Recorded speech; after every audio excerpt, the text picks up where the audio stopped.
afternoon po. I'm Clarice from UTRB and you are? I'm Jun Luis A. Sabino from Central Student Government.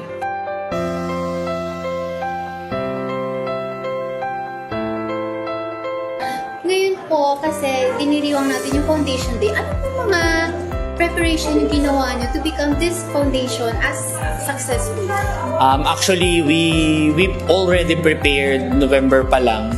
So, yung preparation namin, I think it's enough to have a successful foundation day ngayon. Mula morning until ngayong mga oras na to, nag-iikot ako kasi nga I am the one tasked to designate yung mga booths natin.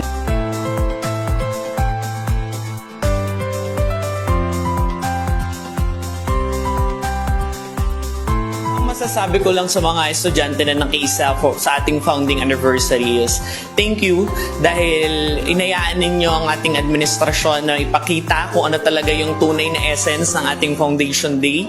At sana sa mga susunod na araw patuloy yung suporta nila sa pagpunta and attendance is required para sa mga may pasok.